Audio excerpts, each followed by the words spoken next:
Hello दोस्तों, तो आ गए हैं हम आज अपने सीटेट की जर्नी को स्टार्ट करने के लिए। आज हमारा ये दूसरा वीडियो है। जैसे कि मैंने आपसे वादा किया था कि हम प्रीवियस ईयर क्वेश्चन की सीरीज़ लेके आएंगे, तो हमारे पास अब ज़्यादा से ज़्यादा 3 महीने कुछ 3 महीने सॉरी 3 महीने 1 महीना बचा हुआ है। तो मैंने आपसे कल वादा किया था कि हम 2011 से लेके अब तक के सारे पेपर सॉल्व करेंगे। तो मैं ये वादा करता हूँ कि हम 1500 से ऊपर क्वेश्चन ज़रूर करेंगे। तो मेरे दूसरे वीडियो में आज हम सीडीवी के प्रीवियस ईयर स्टार्ट करने जा रहे हैं। तो चलो स्टार्ट करते हैं हमारे पहले क्वेश्चन से। First question, development is a never ending process. This idea is associated with, ये किसने दिया था ये idea? Development is never ending process. आपने फर्स्ट चैप्टर है हमारा ग्रोथ एंड डेवलपमेंट, सो उसी में हमने पढ़ा था कुछ प्रिंसिपल ऑफ डेवलपमेंट, जो कि 8 या 9 होते हैं। सो development is a never ending process, ये किसमें कहता है? ये है हमारा इंटीग्रेशन, नहीं एकीकरण, नहीं है इंटरेक्शन, नहीं इंटरलेशन, सारे के सारे प्रिंसिपल इंटर रिलेटेड है, बट जो नेवर एंडिंग प्रोसेस है वो है हमारा कॉन्टिन्यूस। तो इसका हो जाएगा फोर्थ। ठीक है, now second question, four distinct stages of children's intellectual development are identified by. So अगर कभी भी स्टेजेस की बात आएगी तो हमारे दिमाग में एक ही नाम आना चाहिए, वो क्या है? प्याजे साहब। प्याजे साहब स्टेजेस की बात करते हैं। किसकी बात करते हैं? स्टेजेस की बात करते हैं। अब आते हैं हम third question, parents should play a role in learning process of young children. Parents को किस तरीके का रोल निभाना चाहिए? ठीक है, सिंपैथेटिक, मतलब उन्हें उदार होना चाहिए किसी बच्चे में, या न्यूट्रल रहना चाहिए, कुछ नहीं बोलना चाहिए, या नेगेटिव होना चाहिए, या प्रोएक्टिव होना चाहिए? सिंपैथेटिक होना चाहिए कुछ मामलों में, न्यूट्रल तो कभी भी नहीं होना चाहिए, नेगेटिव तो ज़िंदगी में नहीं होना चाहिए, ना हमको ना पेरेंट्स को। तो इसका आंसर है प्रोएक्टिव, उन्हें हर बात का पता होना चाहिए। फोर्थ क्वेश्चन में आते हैं, insight theory of learning is promoted by. Insight theory किसने? ये इंटेलेक्चुअल पे बात करते हैं, ये सोशलिस्ट पे बात करते हैं, पावलो होता नहीं है, इसका होता है गेस्टाल्ट थ्योरी। इसका आंसर थर्ड। ये तो फैक्ट आपको याद ही करने पड़ेंगे।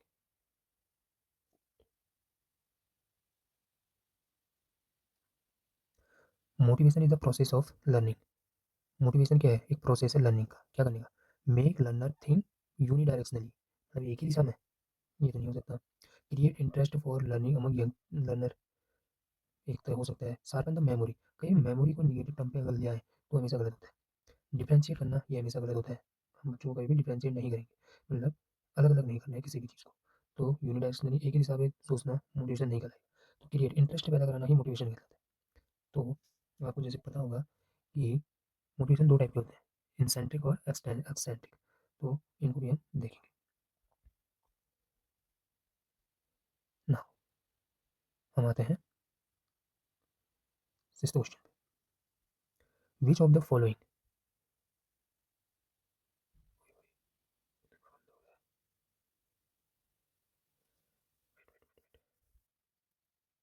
सो sixth question, which of the following is not a sign of an intelligent young child.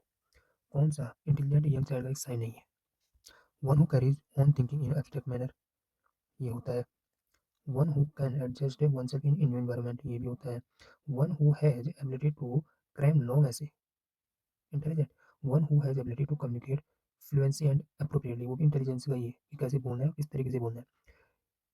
अगर हम एक परिवेश से किसी परिवेश में बहुत टाइम से रह रहे हैं और हम उसी में दूसरे परिवेश में चले गए, तो वो भी कैसे उसमें ढलना है, वो भी इंटेलिजेंस कहलाता है।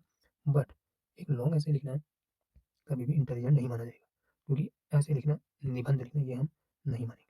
तो जो गलत है इसमें वही सही होगा, क्योंकि नॉट हो जाए। अब हम आते हैं seventh question. Okay, which is the place where the child's cognitive development is defined in the best way. वो कौन सी जगह है जहाँ बच्चे का संज्ञानात्मक विकास बहुत अच्छे तरीके से होता है? ऑडिटोरियम हो सकता है, होम, प्लेग्राउंड, या स्कूल क्लासरूम इन्वायरमेंट। तो सबसे ज़्यादा जो कॉग्निटिव होता है बच्चे के केस में या किसी फोर्थ, सबसे ज़्यादा कहाँ सीखता है? स्कूल में। Now eighth question, the stage in which a child begin to think logically about object and event in knowledge. कौन सा स्टेज जब लॉजिकली सीखना स्टार्ट करता है? प्री ऑपरेशनल में सेंसेस से सीखता है, कॉन्क्रीट में वो कुछ मामलों तक क्या करता है, लॉजिकली सीखने लग जाता है। ठीक है, अब आगे देखते हैं सेंसरी मोटर में ये सेंसेस से सीखता है, तो ये नहीं हो सकता। प्री ऑपरेशनल में ऑब्जेक्ट परमानेंस मतलब देख देख के सीखता है, इसमें एब्स्ट्रैक्ट थिंकिंग करने लग जाता है, तो इसका आंसर सेकंड होगा। ठीक है, कॉन्क्रीट में लॉजिकली स्टार्ट कर देता है सीखना, यहाँ आते आते फॉर्म में लास्ट स्टेज में आते आते वो एब्स्ट्रैक्ट करने लग जाता है, थिंकिंग करने लग जाता है। ठीक है, अब आते हैं ninth question, which of the following is not related to socio psychological need of the child. ठीक हो गया, फर्स्ट है regular elimination of waste product from the body, need of company, need for appreciation and social approval, need for emotional security. तो इसका ये company जो हमारे social psychological need है उसमें कंपनी आता है, ये आता है, ये आता है, तो ये नहीं आता है, तो जो नहीं, जो गलत है वही हमारे इसमें सही हो जाएगा, तो फर्स्ट ऑप्शन इज ट्रू। ठीक है,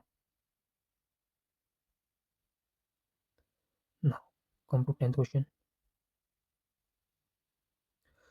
विच of the following will foster creativity among learner, मतलब मजबूत करेगा क्रिएटिविटी को लर्नर में, तो क्या हो सकता है, कौन सा हो सकता है, emphasizing achievement goals from the beginning of school life, coaching student for good marks, teaching the students the practical value of good education, providing opportunity to question and nurture the innate talent of every learner।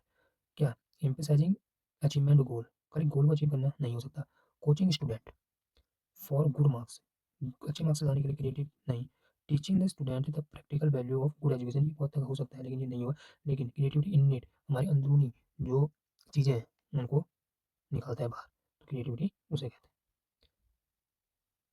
हैं। Mind mapping, mind mapping refers to, mind mapping क्या होता है, drawing picture of a mind, researching the functioning of a mind, a technique to enhance comprehension.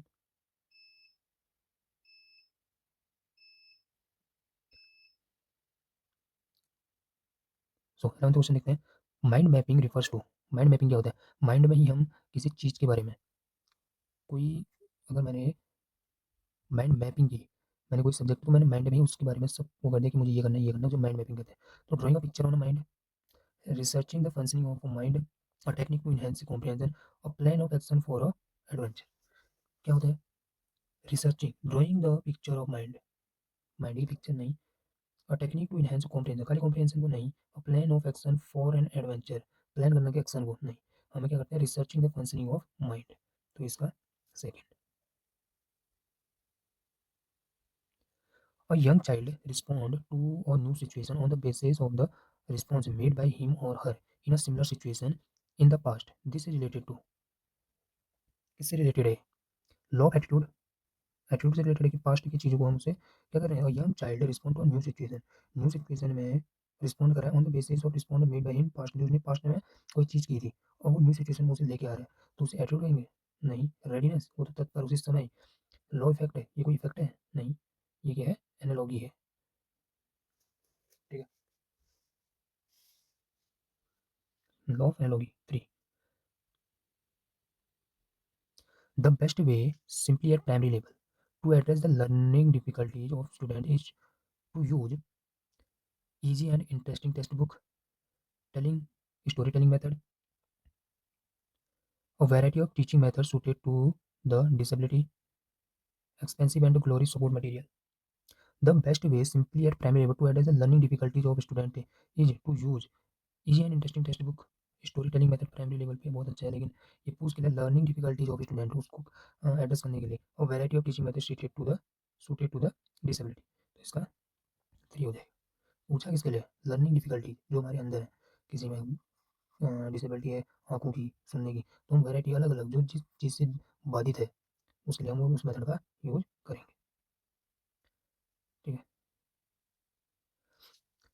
Education of children with special need should be provided in special school by special teacher in special school along with the normal children by method developed for special children in special school। तो कभी भी inclusion की बात आ गई है, special लोगों की बात आ गई कि उन्हें पढ़ाना कहाँ चाहिए, क्या करना चाहिए, तो हमेशा समावेश करने के लिए हमें नॉर्मल बच्चों के साथ ही उसे समावेशन करना चाहिए, तो इसका थर्ड हो जाएगा। डिसलेक्सिया, कुछ टिपिकल डिसेबिलिटी है हमारी, तो वो है 6 साल है, एक दिन उसे क्या कहते हैं यहाँ पे करवा दूँगा, मैं आपको याद करना है। फिलहाल के लिए dyslexia is associated with reading disorder, behaviour disorder, mental disorder और मैथमेटिकल डिसऑर्डर। मैथ्स के लिए डिसकैल्कुलिया कैल्कुलिया हो जाता है, ठीक है? तो डिस्लेक्सिया क्या होता है? रीडिंग डिसऑर्डर, ठीक है? तो इसका 1 हो जाएगा। तो 30 में से हमने अभी 15 क्वेश्चन कर दिए हैं। सो अगर आपको वीडियो अच्छी लग रही है और आप मेरे साथ 1500 से ऊपर क्वेश्चन की सीरीज़ में बनना चाहते हैं, तो प्लीज़ सपोर्ट कीजिए, लाइक, फॉलो और सब्सक्राइब कीजिए। नाउ हम 16 क्वेश्चन पे चलते हैं। Is considered a sign of being gifted. कोई लोग गिफ्टेड होते हैं, मतलब नॉर्मल बच्चों से उनके पास कुछ ऐसी एबिलिटी होती है, कुछ ऐसी क्षमता होती है जो थोड़ी-सी ऊपर होती है, उन्हें हम गिफ्टेड कहते हैं। मतलब नॉर्मल बच्चों से उनका आईक्यू थोड़ा हाई होता है, ठीक है? शायद 110 से 100 110 से 120 से ऊपर होता है तो उसे गिफ्टेड चले जाते हैं, 140 आई थिंक। देख के बताना, चेक करना और मुझे बताना कि गिफ्टेड जो आईक्यू होता है गिफ्टेड बच्चों का वो कितना होता है। प्लीज़ कमेंट में ज़रूर बताना, ठीक है? Is not a culture nobility, नवाचार एक्सप्रेशन में वो गिफ्टेड बच्चों का होता है। क्यूरियोसिटी गिफ्टेड बच्चों में होती है, क्रिएटिव आइडिया वो भी बच्चों में होती है, फाइटिंग विद अदर ये गिफ्टेड बच्चों में नहीं होता है। तो जो गलत है वो ये हमारा सही हो जाएगा। A student of V grade का मतलब होता है विजुअल डिफिशिएंसी, शुड बी क्या treated normally in the classroom and provided support through audio series, given special treatment in the classroom। कभी भी कोई भी डिसेबिलिटी है तो हमें सिंपैथी नहीं दिखानी है, तो इसको तो पहले गलत बोल दो। Excuse to do a lower level of work, why जब हम समावेशी की बात कर रहे हैं तो हम सबको एक साथ लेके चलेंगे। Help with his or her routine work by parents and friends, हमें उनको अलग थलग नहीं करना, कमजोर नहीं समझना है। जैसे हम नॉर्मल बच्चों को ट्रीट करते हैं वैसे ही करना है, तो इसका हो जाएगा फर्स्ट। ओके, आते हैं हम 18th क्वेश्चन पे। थोड़ा बड़ा है तो ऐसे देखते हैं। See which of the following statement can not be considered as a failure of process of learning. इसे हम कंसिडर नहीं कर देते feature, sorry, feature of the process of learning. Learning is a goal oriented, unlearning is a learning process, education institution are the only place, learning is a comprehensive process. देखिए, learning हमेशा goal oriented होना चाहिए, वो बात सही है। Unlearning, unlearning मतलब कहते हैं ना कि आदमी अपनी ही गलती से सीखता है, या हम कोई काम बाहर कर रहे हैं तो वो भी, हम कोई स्कूल में नहीं पढ़ रहे हैं, अगर हम नॉन फॉर्मल एजुकेशन भी ले रहे हैं, कोई खाना बनाना सीख रहे हैं, कुछ भी, तो वो भी एक हिसाब से लर्निंग है। हम कुछ भी सीख रहे हैं तो वो लर्निंग है, तो ये भी हो जाएगा। लर्निंग एक कॉम्प्रिहेंसिव प्रोसेस है, व्यापक प्रोसेस है एक। लेकिन ओनली, और एक बात याद रखना, ऑप्शन में कभी भी निगेटिव दिख जाए या ओनली दिख जाए तो हमेशा गलत है, तो उसे पहले ही गलत मान लेना, ठीक है? तो जो गलत हमारा वही सही, तो इसका तीसरा।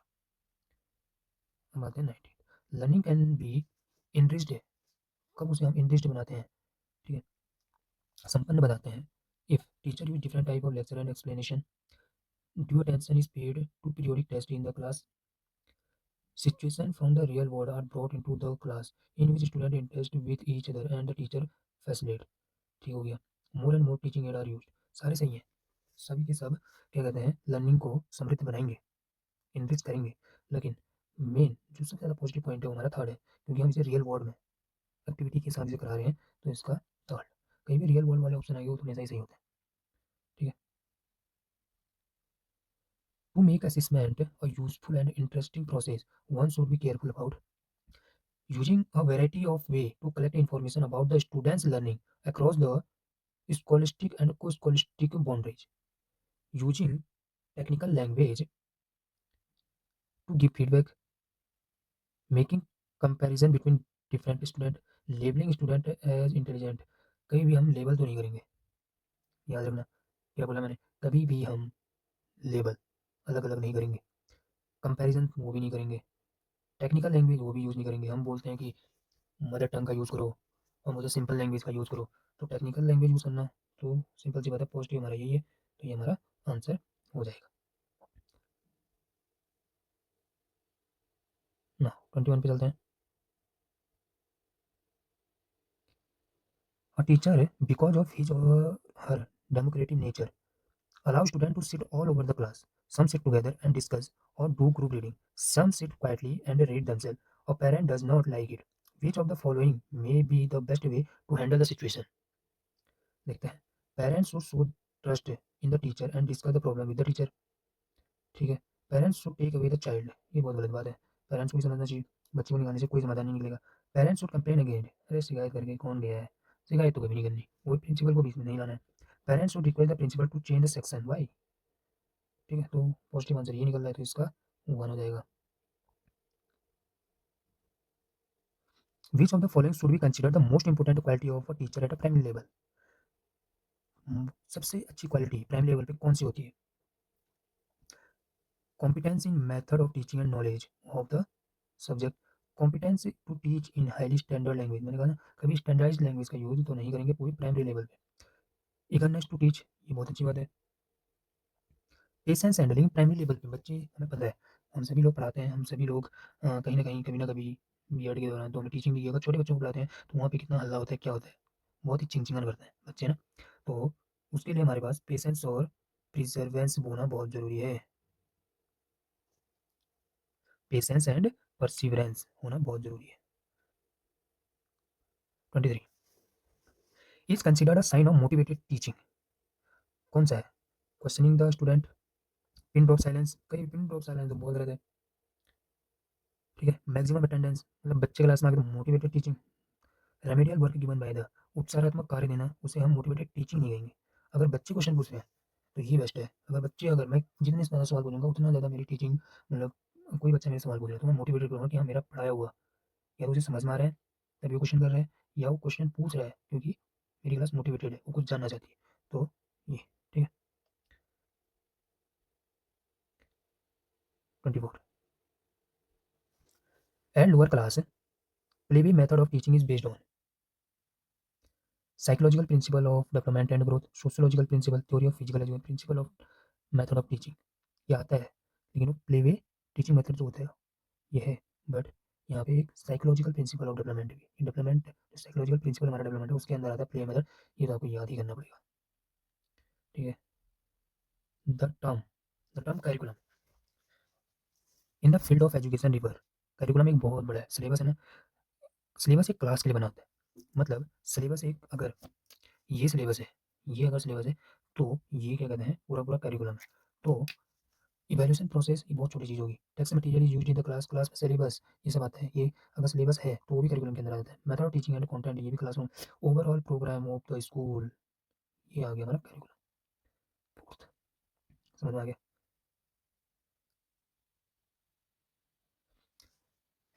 अकॉर्डिंग टू प्याजे, प्याजे साहब ने क्या कहा था? अकॉर्डिंग टू प्याजे, at which of the following stages does a child begin to think logically about abstract proposition? Abstract मैंने आगे भी बताया था, पीछे भी ये क्वेश्चन आया था कि अगर लॉजिकल थिंकिंग कहाँ पे करता है, कॉन्क्रीट ऑपरेशनल में करता है लॉजिकल, प्री ऑपरेशनल में यहाँ तो वो देख देख के उससे करते हैं, यहाँ तो सेंसेस से सीखता है। तो ये है फोर्थ 26 का। Formal operation stage, last stage में वो एब्स्ट्रैक्ट थिंकिंग करना शुरू कर देता है, ठीक है। और teacher should make an attempt to understand the potentialities of his her students, which of the following field related to this objective? Media psychology, education psychology, educational sociology या सोशल फिलोसॉफी, तो हमने जो भी पढ़ा है एजुकेशन साइकोलॉजी इसके अंदर आता है, ठीक है। Kritika who does not, Kritika who does not talk much at home talks a lot at school, it shows that she does not like her home at all, ये क्या बात है, बच्चा बोल रहा है तो घर नहीं भाग देगा। Her thought get acknowledged at school, हो सकता है ये बच्ची बात है। School provide opportunity to children to talk a lot, बहुत बात करने का वो देता है। टीचर डिमांड है चिल्ड्रन शुड टॉक, वो डिमांड करते हैं, ये क्या बात है, टॉक करने का, बात करने का, लेकिन वो यहाँ एक्नॉलेज किया जाता है थॉट्स को स्कूल में, तभी बच्चा बोल पा रहा है। ये तो नहीं कि किसी ने बोलने को कहा, बोल रहा है घर में तो उससे ज़्यादा बोलने को कहा होगा, यहाँ उसके थॉट को क्या कहते हैं, महत्वता दी जा रही है। Children actively construct their understanding of the world is a statement attributed to, ये किसने कहा था? चिल्ड्रन अपने आप अंडरस्टैंडिंग को पैदा करते हैं, कंस्ट्रक्ट करते हैं अपनी समझ को, तो ये हमेशा प्याजे साहब ही कहते हैं, ये भी इंपॉर्टेंट है, पढ़ लेना, याद कर लेना, दिमाग में बैठाओ। In which of the following state do children become active member of their peer group, in which of the following stage do children become active member of their peer group, ये क्वेश्चन हम आपसे expect कर रहे हैं कि आप इसे homework में करेंगे और इसका आंसर प्लीज़ कमेंट में जरूर देना, ठीक है, ताकि मुझे पता चले कि आप लोग मेरे साथ जुड़े हुए हैं। तो एक क्वेश्चन होमवर्क में तो बनता है, ठीक है। सो आज के 30 क्वेश्चन हमारे CDP के यहीं समाप्त होते हैं। आप लोगों का बहुत-बहुत धन्यवाद। सो उम्मीद करता हूँ कि कर देना लाइक, शेयर, फॉलो, सब्सक्राइब जो-जो होता है सब कर देना, अगर आपको क्लास अच्छी लगी तो। Thank you guys.